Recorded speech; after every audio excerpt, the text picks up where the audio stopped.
This podcast is produced by Unedited. We are proud to announce that we are now in association with PRS for Music M Magazine and the Ivers Academy, and this is a special bonus episode for our first series before we launch Series 2 next year. My name's Louise Golbey.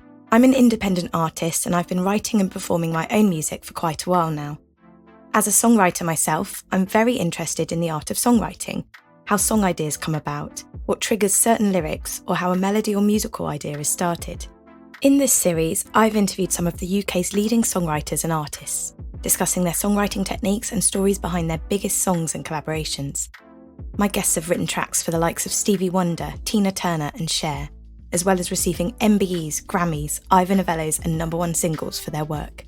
I hope you've enjoyed listening to the first series of our podcast as much as I have making it, and I hope it's given you an opportunity to discover more of their music through my specially curated playlists. My guest is a platinum-selling, #1 hit-writing songwriter, producer and artist from West London. He's worked with some of the industry's top artists and songwriters in the pop, grime and dance world, including Charli XCX, Becky Hill, Marina and the Diamonds, Newton Faulkner and Gavin James. He first caught the attention of the music industry after producing a track for Wiley and Giggs in 2011, before signing his publishing deal and fastly becoming in high demand as a songwriter and producer. Under the name Slang, he has his own artist project, which is a hybrid of rap and mainstream pop, with a supergroup band made up of Ryan Keane and Toby Faulkner. And most recently with his long-time dance production duo Kolidescsopes, he is behind a #1 single. My guest is none other than Dan Dare, who I'm honoured to say I've had the pleasure of working with myself. I opened with the question I have been asking all of my guests. If I was to introduce you with just one song, what would it be? Oh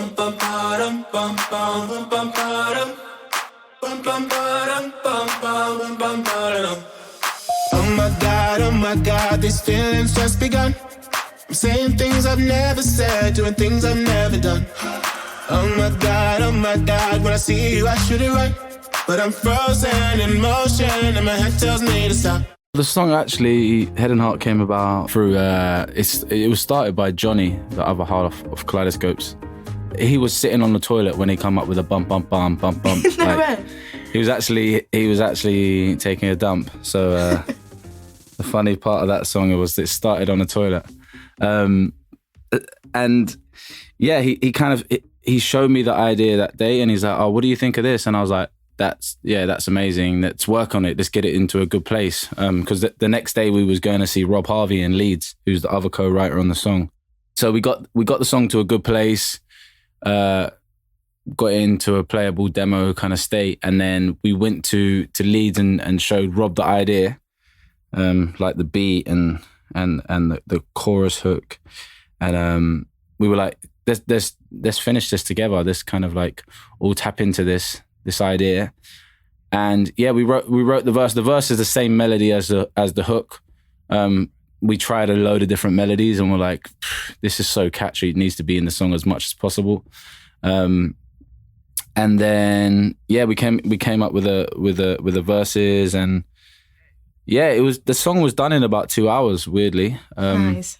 It always kind of works out like that. Yeah, the song was done in 2 hours. Then we kind of drove around Leeds on the way home, like just bumping it in the car, getting really excited about it because we knew it was a special song. And yeah, that's kind of how Head and Heart, the idea, was born. That was in September last year. And then skip forward, I don't know, what was it, like 9 months.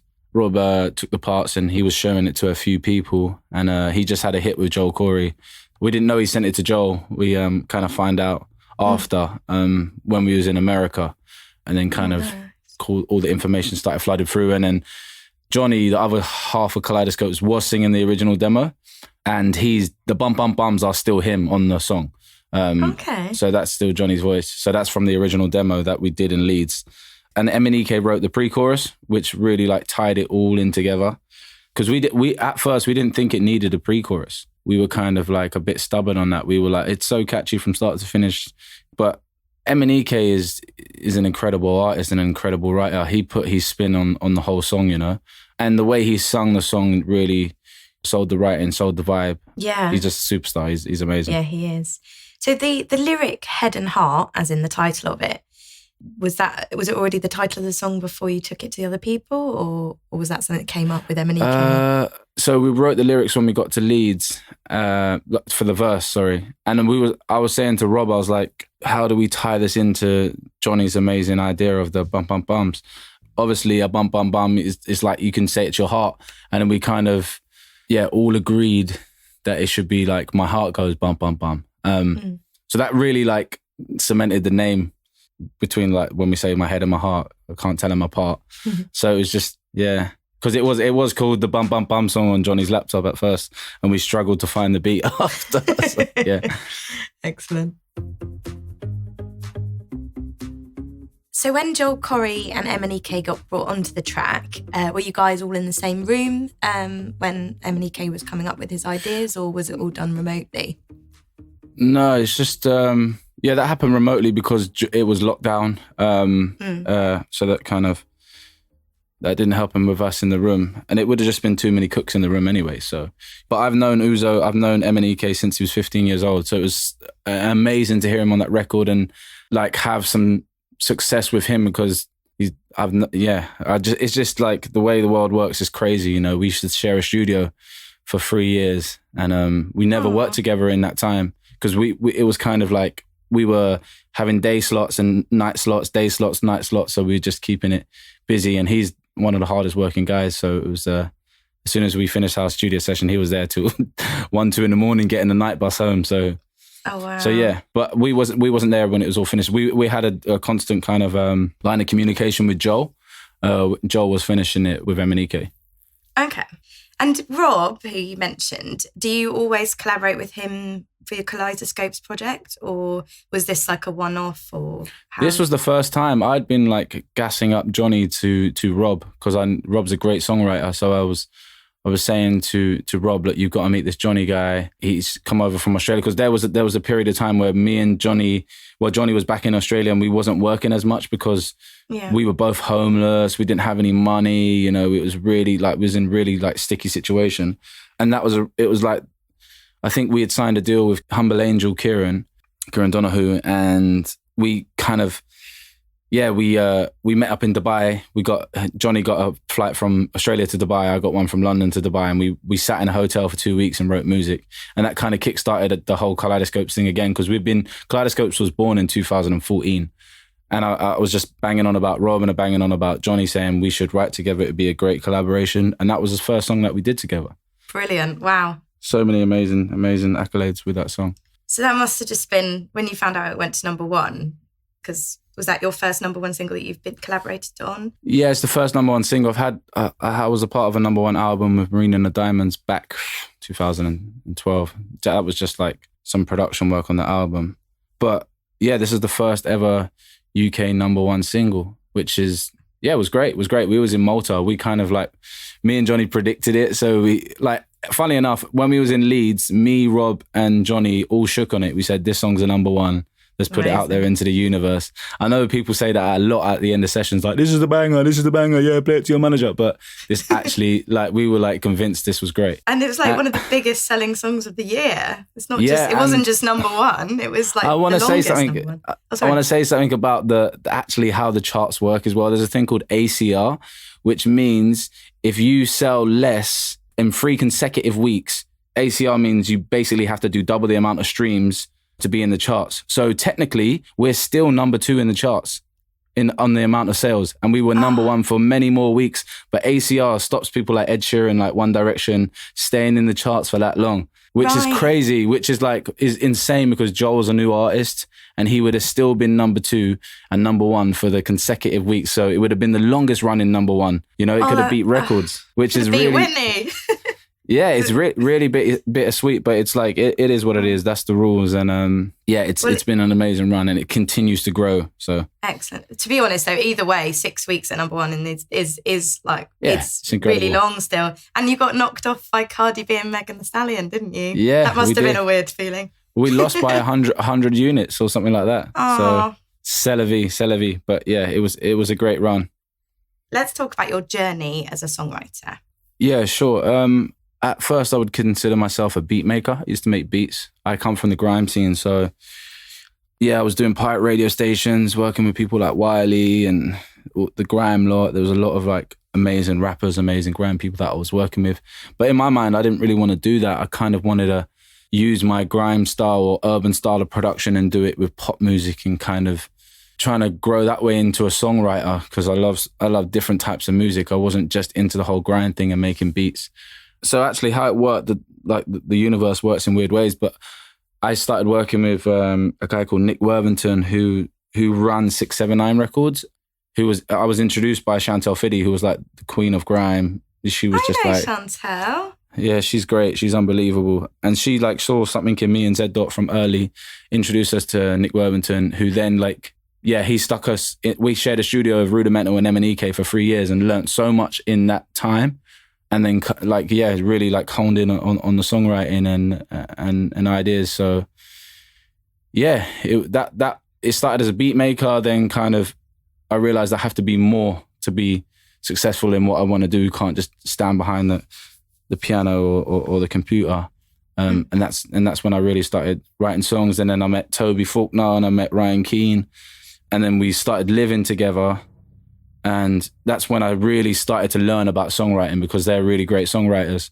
And yeah, just picked up stuff along the way and kind of like soaked up all the sessions I was in with the biggest people, with the smallest people. Everyone, was kind of, you can't really rate like that because everyone is one song away from being a huge star or one song away from being the next big thing. So I learned so much from everyone. Where I was doing the 10,000 hours, in my mind, I was like, you got to work as hard as possible, put in as much time. And then I signed a publishing deal and then kind of really started working with more songwriters and more signed artists and getting more cuts. Excellent. So actually, let's talk about some of your collabs. So you mentioned about Wiley, the Wiley Gigs track. How did that come about in the first place? Do you remember where you were and when that I was sitting at home watching TV. I get a phone call from Wiley. Like for me, like when I'm like 20 years old, getting a phone call from Wiley, and he was the man at the moment, I was just like, this guy's a G and he's just so sound. And yeah, so I rang Zed. I was like, Zed, I'm coming to your house. Like, we're going to the studio in Bermondsey. It was a Moloko studio. And then we'd kind of turn up. We would, like, me and Zed used to work rogue. We used to just have like shitty little laptops, and just turn up in these big studios and just plug in our aux wire, and there'd be like all this amazing equipment. And we're just like, plug into our Fruity Loops. And then we just like, we didn't even use keyboards back then. We were using the keypads on the laptop. And I remember going there, we walked in and like half of South London is there, Giggs is there, Wiley's there. I can't remember who else was there. There was like some other people there, some other artists. And It was such a like magical environment, because it was so almost like for a young kid just coming into that environment, it was a bit daunting. But we just sat down and we knew that our beats would do the talking. So yeah, we kind of, just sat down, played the beat. And then Wiley's like, bang, on this. He puts a verse on it. There was a few versions. We had like Wretch on it. We had Giggs on it. We had J2K on it. Wiley was trying to get Drake on it. Oh my gosh. Yeah. Wiley, he's mad like that. He's so good. He's just like, when he gets his eyes on the prize, he goes and does it, so. Yeah. Bright lights, bright lights, bright lights, bright lights, bright lights, bright lights, bright lights, bright lights, bright lights flashing, bright lights flashing, bright lights flashing, bright lights flashing, bright lights flashing, bright lights flashing, bright lights flashing, bright lights flashing. Switch off the light, bright lights flashing. You said that opened up to your publishing deal, so that was obviously a big track, significant to your career. Wow. That's huge, yeah. And then you've also worked with Charli XCX, Newton Faulkner, Becky Hill, Louise Golbey. Yeah, all great artists. All great. But how's it all going? Because obviously since the number one, you've had more opportunities, but you've worked with some massive names before this song. Yeah. So tell me what it's like collaborating. Are you always in the room with the artist? Are you often given a pitch by the record label? You know, how do you work when you're working, especially with a female artist? You know, like sure. Yeah. I mean, it varies really, because it's like people have their writers who they like working with, and people have their producers who they like working with. And if they found their like musical soulmate, they don't really want to have like outside kind of influence, which is understandable, because if it's working, if it's not broken, don't try and fix it. So success is one thing, and then hype is another thing. The industry is all hype based. People look at who wrote the song and they say, oh, we should get in with this person, blah, blah, blah, blah. But honestly, nothing has changed since we wrote that song. Nothing will change since we wrote that song. Just our mentality. We're still the same songwriters. We still write the same songs. Now people just believe our ideas even more. So yeah, there's a bit of that. But yeah, we've been working really hard. We haven't stopped for the last 7 months, me and Johnny every day, just in the studio. We've built a studio in Soho. We've it's still under construction, but we're getting there, and we're making this nice hub of our own kind of, our own music and our own vibe. And it's been great. We've been working with some incredible people. Do you think, because of lockdown, it's weirdly helped your kind of productivity and creativity because you've had more time and you've had, artists have had more time to work with you guys, or do you, it's hard to know, isn't it? Yeah, I really can't tell. I mean, the kind of having a hit and then all the things that come off the back of that in a normal world, if there wasn't a COVID situation, if there wasn't Corona, it would be so different, the experience. I mean, because we'd be out, you could have celebrated. Celebrated, party. We did celebrate, but it's just it's different, isn't it? It's a different feeling. But it's all good. It's the times, that we live in. The good thing about it, me and Johnny only live 15 minutes apart, so I can walk to his house in 15 minutes. And during the Corona and the COVID, because we were working, it wasn't like we were out going to restaurants, mixing with people. It was totally legit. So we were working every day. That's the only thing that really kept us sane, to be perfectly honest. Yeah. Which is, I can't watch TV. I'm just a workaholic. So my diary from morning to night is jam-packed full. I'm always trying to work, always trying to better myself and try and create opportunities for me and my friends and, everyone around me. Yeah, I know what you mean. I think I'm really glad that I could write and record at home during lockdown, because it definitely helped me, keep sane and be productive. Yeah, I mean, and your gigs are I know that you gig a lot, and that must have been a massive dilemma for you, because what do you do? Really missed performing, but yeah, what about yourself? Because obviously, we're going to talk about your artist project shortly. Yeah. Because obviously, we can talk about it now if you like, actually. Sure. You don't have to do the questions in order. But yeah, so Slang, obviously I've come to see you guys quite a lot over the years, but talk about that, because I want to kind of know whether the songwriting for your artist project is obviously a different kind of approach, because it's very personal and your lyrics are very personal. So maybe tell us a little bit about your songwriting for your artist project. With Slang, I don't have anything to hide. Just put it all out there, I talk about suicide, talk about drugs, talk about bad relationships, good people, bad people. I have no limits with that. And the great thing about the Slang project is, for me, at the beginning, it was totally therapy, It started, the Slang project started with me and Ryan Keane. We were living in this crack house. Honestly, it was a crack house. It was a house we were subletting from someone else, but we were homeless at the time, so we were just getting by. And the night we moved in, police raided the house. That's how mad it was. There was bailiffs coming every day looking for the owner, and we were just hiding, just making this music. And we started the Slang project. Ryan was like, we had a song, You All Right, Yeah, that we wrote in Hackney 3 years before that. And I was like, I really want to get back doing this. So we started the Slang project, and then it kind of became more of my personal story rather than it being me and Ryan. And Ryan had Ryan Keane anyway. He was smashing it with that. So he kind of just helped me really write the songs and kind of put the the musicality to it with the guitar. You know, we used to sit for hours and just noodle with ideas and talk about experiences and stuff that we had been through, which was amazing for both of us. You know, it was really therapeutic. And yeah, it was my first time being in the front man of anything, and it was great that I got to do it with Lee Levent and Toby Faulkner, who are like two of my best friends, and Ryan, who's my best friend. Like it was magical. It was so much fun. It wasn't like doing music. It was just like having fun with your mates.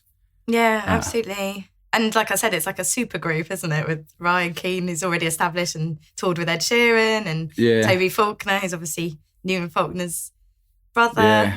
So have you kind of put that on the shelf now? Is this an exclusive? No. Or you said it as if you were talking about the past, but I guess it's because of the touring and gigs aren't happening, right? That is the past at the moment. And things have changed, you know, like Lee's had a child and he's got another child on the way, and, you know, like Toby's got a child on the way, and everyone's growing up, and it's like, you can't be like 21 running around doing drugs and drinking every 5 minutes. And it's like, it's not that anymore. It's like, we just love being on the road and kind of touring and being carefree, but in a beautiful way, you know, where it's about the music and about friendship and about the love of our friends. Because it's such a different feeling being on stage with those three guys, and which is going to be amazing with Kolidescsopes when me and Johnny start touring, because we're the best of friends as well. And, you know, we love to have fun, but we know when we work hard, play hard. Definitely, that's what we do. Because I saw you supported the Manor at the Roundhouse. That was a big gig, wasn't it, with Slang? But there's a thing about with your writing is it's really upbeat melodies, but actually what you're saying is quite dark, because you're talking about you know, things that have happened to you. Deep stuff. So it's a really amazing kind of combination of that, like really poignant lyric, but when you're watching the gig, if you're not listening to lyrics, they're all really upbeat, happy songs, and there's such a good vibe.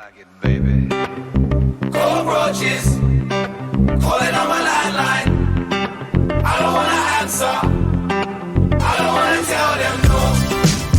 Cockroaches calling on my landline. I don't wanna answer. I don't wanna tell them no.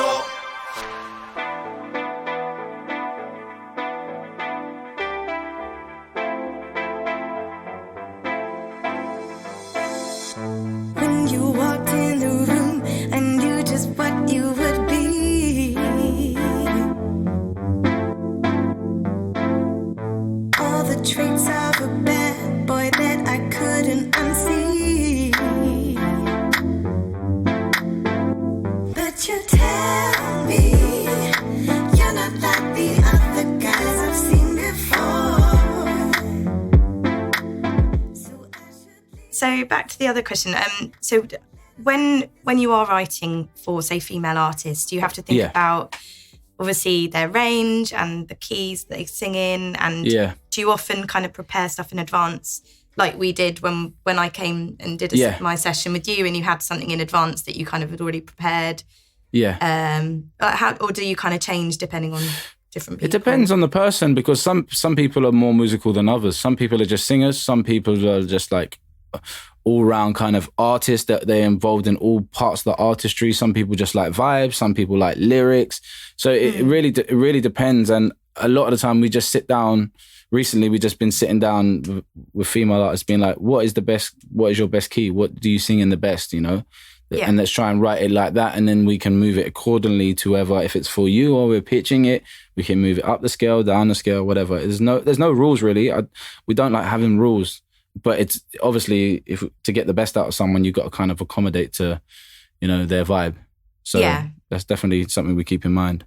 So do you kind of do your research and think, well, this, like say you did start the session with an instrumental that you already had ready. Yeah. You kind of think, right, this is going to be in that person's vibe, which is what you did with me. You kind of, you played me something because you'd already listened to what I already do, and it worked really well. And then we wrote that song really quickly, actually, didn't we? I remember it was really, I love that. I love it when ideas just come quick, but that doesn't always happen, does it? Yeah. Like, no. And do you ever get frustrated when you are in a session and you feel like there's pressure from a label to get a song done? Or well, the thing about songwriting is the dynamics are always different in the room with different people, you know? Some people might be better at words, some people might be better at melody, some people might be having a good melody day or a bad word day. So you can't really say. It's, you know, people have their strengths and you always stick to your strengths. And yeah, it's like we did a session, like a writing, like for Mabel in her for her album. And it was just full of incredible songwriters, you know, and like people coming in and out, people getting involved, really like chipping in here, there and everywhere that gave us like an amazing product at the end of it. But so that could also go like the other way where people would just clash with their ideas if someone's so hell-bent on that. And that's why it's always about giving leeway to the idea and always believing in someone's idea, you know, because it might not be the most natural place for you to go. And it's a collaboration at the end of the day. And if you get to the end of the day and the song's not great, it's like, it's not the end of the world. You just crack on and be like, I'm really talented. Just keep reminding yourself that, and, you know, just on to the next one, because tomorrow you just might write the song of your life, or you might write another rubbish song, but just keep going. That's my thing. And like, the reality is everyone's just trying to write the same song, just their different version of it, you know? and that's it. Everyone's trying to write a radio song. It's true. And at the moment, especially now there's no clubs, I've heard that, you know, house producers are now really focusing on getting, you know, vocally led, commercial radio friendly songs, because there's no clubs to play the, like, your minimal house and whatever. And it's really kind of, it's a different, changed. Yeah, it's different changed. beast. It's changed other people's writing and everything. Do you ever get nervous when you're with like an artist that you, like a big artist? I think I remember you nearly had a session with Ariana Grande in America. Is that right? Yeah. There was. It's just that's just America. It's LA, isn't it? You 1 minute you're having a coffee, and next minute you're in Rihanna's house. Yeah, but it's. I mean, I used to really struggle with anxiety going to sessions because I used to feel out of my depth. Because I come from a beat making background, I don't come from a songwriting background. I would always doubt my ability to do those things because I got thrown in at the deep end, you know, like one of my first songwriting sessions was with Marina and the Diamonds. So it was like, and she's an amazing artist. So I was like, and I did the thing where I was like, oh yeah, do listen to all their music, look them up, blah, blah, blah, blah. Because for me, it was such a big thing. Reality is you just go in there and just be yourself. And regardless, you know, you might really click with someone, you might not click with someone. That's just the way the cookie crumbles. You can't be a master of all, you know? Yeah. But you can definitely give your strong point of view and your strong ideas. I'll wait for you. I'll see you when the time is right, but the moment might pass us by. I'm torn into. I am nobody ever breaks your heart. I'm torn.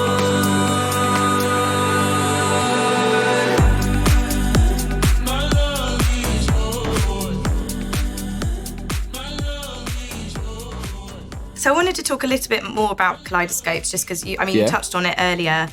And obviously you've already told us how you met and that you weren't living in the same country at the time. Well, with Kolidescsopes, we signed a record deal to APG, Atlantic, in the US.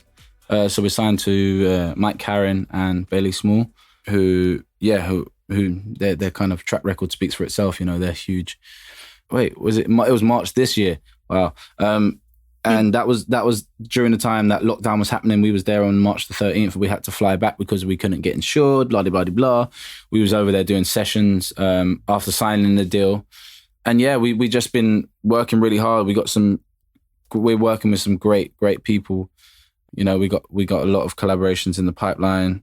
Excellent. It's hard because we're writing songs for others, but also writing songs for ourselves, and kind of, is that your song? Is that our song? Is it, because we're an artist, we have an artist project, it's always like, you know, what's the vibe today, you know? So you can't name drop anyone of... No, I can... No. It's just people who we work with, people who are like, we've been working with, like, people would have seen it online, like Sagala and Good Boys and Sonny Fodera and Gavin James and, you know, like Ella F, like Ray, like all these people are just people we work with that potentially we can bring songs out with. Mostly because we've had a hit, but also our project, like our project's amazing, you know? So we stand by that, and we have some great music lined up, you know. And APG and Atlantic have high hopes for us, so we're really gassed about the Kolidescsopes project. But yeah, we would like to be touring, we would like to be kind of living off the back of other stuff, and it's just not the case. So we're just releasing music as we can. And yeah, it all started really organically. We signed a deal with Kieran Donahue from Humble Angel, and it's just grown from then, and he's grown with us, and we're all in business together now with Atlantic and APG, and yeah, we just crack on. That's great. Congratulations. Thank you. You're welcome. So I wanted to ask, like, whether you think your songwriting technique has changed, like developed over the years. Do you feel like you still kind of have that same approach when you first started? Or do you think from experience you kind of... It's definitely changed. It changes monthly, it changes yearly, it changes weekly. It's like, it's a forever, you know, you can't be ignorant and be like, oh, I know best, because nobody knows best, you know. There's formulas and there's way to do things, but also it's an idea. This is an idea game. The music game is an idea game. I don't care how good you are at producing. I don't care how good you are on the keys. I don't care how well you sing. It's all about ideas, finding the right idea. And that's what makes great A&Rs. That's what makes great songwriters and great producers, is finding the idea and expanding on it, knowing that that's good and that fits in that place and this many people will like it. It's sometimes it's a lottery, because, you know, you can be in a mood one day, but it's like, it's all about the idea. It's all about the idea. People used to get at Kanye West because he couldn't play the piano. It's like, this guy's one of the best producers ever, you know? He had all the best ideas. Yeah. He had, you know, it's just like, there's this snobbery in music sometimes with players and people who have trained to be jazz musicians and people, and it's just like, okay, cool, that's great. You can go and judge your mate if he plays the piano better than you because you trained for 8 years, but commercial music doesn't really work like that. And a lot of the time people turn their nose up at it, but that is, you know, well, I'm sure if you played Head and Heart in a jazzy way or a classical way, I see someone play in a piano cover, it was incredible. I was like, that's an incredible piece of music. So yeah, whatever way it's put out. Actually, Adam Rust, who plays keyboards in my band, you know, back in the day when we used to have gigs, he actually produced an acoustic version for MNEK. It was just MNEK and I think 2 backing singers and him on the piano. I'm not sure what it was for. It was filmed. I think I tagged you in it, but I'll send you a link. But it's really good. Nice. What is the song you're most proud of as a songwriter? So it doesn't have to be your most commercial, but the one, like, say, musically that you're like, yeah, this is proper songwriting, or this is kind of... Yeah, there's so many. There's so many on the hard drive that that has never been released that I love, but it's just like what you like and what you make is 2 different things. It's like all the music I listen to, I could never make it because that's not musically where my mind goes. But I don't know, there's a track on the slang mixtape called Pure, which is featuring Newton Faulkner. It's just me really digging deep into like addiction and like suicide and like being a toxic person in a relationship with another toxic person, and like, you know, having this kind of realization at the end of it. The whole thing was just really hard to put together, but the way that I wrote it down felt really liberating to me. So that's a very like personal but special song to me.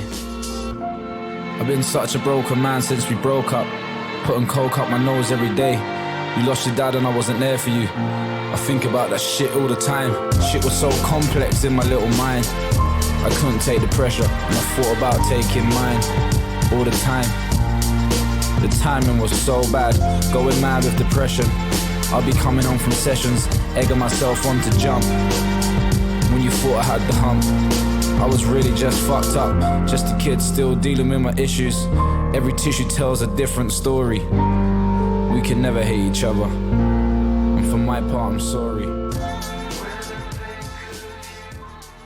A lot of the Kaleidoscope stuff we write is really like it means something to me and Johnny. So yeah, if you can make dance bangers with meaning, that's kind of just our goal, really. We don't want it to be that I'm not saying everything's throwaway in dance music, but there's if you put a lot more thought into it and use your songwriting head, you can really achieve like amazing things with the same kind of melodies and the same kind of production, you know.